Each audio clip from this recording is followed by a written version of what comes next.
So I just finished playing the new update for GTA Online where Michael came back and we got some mansions, and I have mixed feelings about it. Up front, I don't want to rate it too low. Like overall, I was more hyped for the DLC than I should have been given what we actually got in the end. One of the biggest problems with this DLC, I think, is that we had the update with Franklin and Dr. Dre, where we had multiple missions where we actually played as Franklin. Franklin was involved in all the other stuff we were doing. There were long, intricate missions with interesting characters. Dr. Dre was in it with unique music. And so that set the standard for what kind of content we'd get if we got another update with another character from single player. Regardless of your opinions on this update, clearly it did not reach anywhere near the heights of that Franklin update. But as Rishi says in chat here, Michael's an old man, Matto. This was enough for him. It is certainly true that it makes more sense that a set of missions involving Franklin would be a big thing because Franklin's still young and he's still in the criminal game and had reason to be in the criminal game and wanted to remain in the criminal game,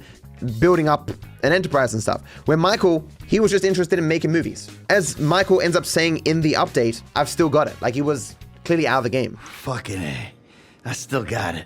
They certainly could have written Michael differently though. That we saw Michael in the update, seemingly happier certainly, but old and haggard and stuff. They absolutely could have written it so that Michael took care of himself because he was in the movie business or whatever. That being a part of the Vinewood scene or whatever, he started doing retinol and exercising and taking care of himself or whatever. So he could have been more active. To be clear, 57 isn't that old. Jeff Bezos is 61. Have you seen what Jeff Bezos looks like? He's a bald egg, yeah, but he's like ripped as shit. But Jeff has money, so does Michael. Michael has a ridiculous amount of money. The only reason why I think it makes sense for Michael to not look like this is because he has no reason to, because he's not in the game, and the life that he led up to, when we met him was booze, cigars, not exercising. That he did all the things that he did in GTA 5 was just like, okay, Michael, you're really pushing yourself here, given your physicality and how you normally live your life. And stress as well ages you. Like Michael should look haggard in his late 50s,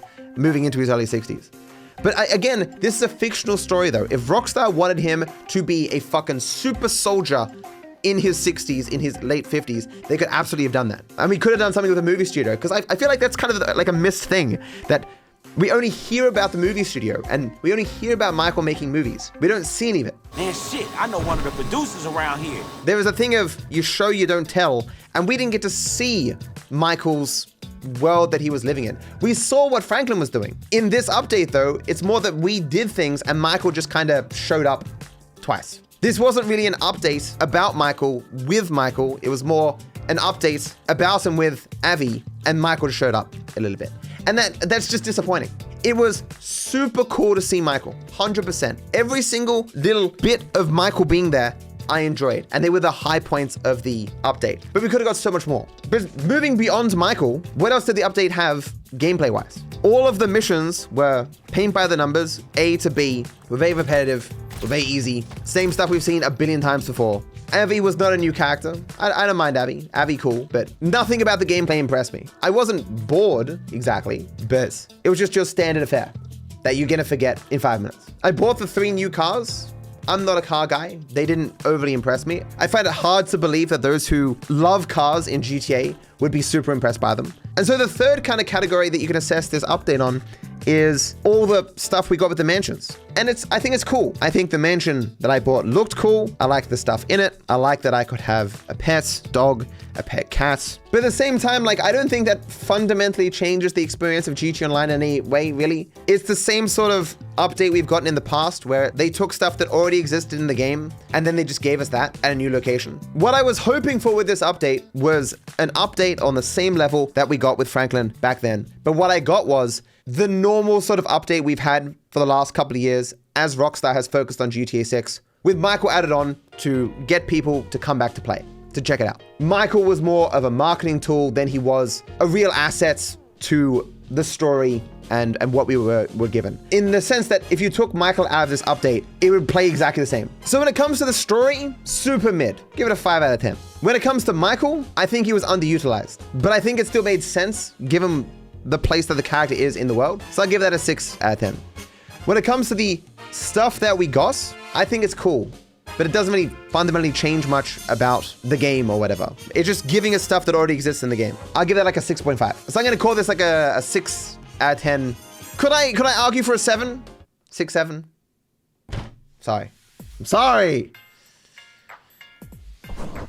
Okay, look, I'm giving it like a 6.5, okay? That could be generous because in part, even though I wanted more, I didn't expect more because it is still GTA 6 that we're waiting for. There is one possibility though, as to why this DLC may not have been as unbelievable as it could have been.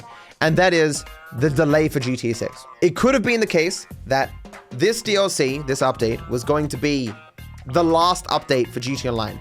And then they pushed back GTA 6 another 6 months. And so the online team were like, oh no, we don't have enough content for that. We'll split off content from the Michael DLC and put it in the next one. It was a build-up / tease. Faber will be the final antagonist of GTA Online, just like Devin was in Offline. He called you and sounded evil after clearing up the mansion with Michael. They're teasing something, bro. Exactly. Faber being the final villain, sure, planned out. But the content in this DLC and the next one, maybe they were just gonna be one DLC as one final big DLC, but they've like split it now because they need extra content because of the delay. I guess we'll never know, but at the end of the day, I don't think this update was bad. I saw some things I liked. We got some cool stuff. The only way you could argue it was bad is if you're purely judging it on the degree of innovation in the gameplay, which was non-existent, or you're judging it in comparison to Franklin's update, then it was bad. Or you're judging it by comparison to what we hoped they could have done with Michael, then it would also be bad. But for different reasons, as I kind of discussed before, I think judging it purely on those bases is not fair. But let's see what the future brings, guys. Thank you for watching. Thank you for hanging out. I wish you all the best. Bye-bye. Boop.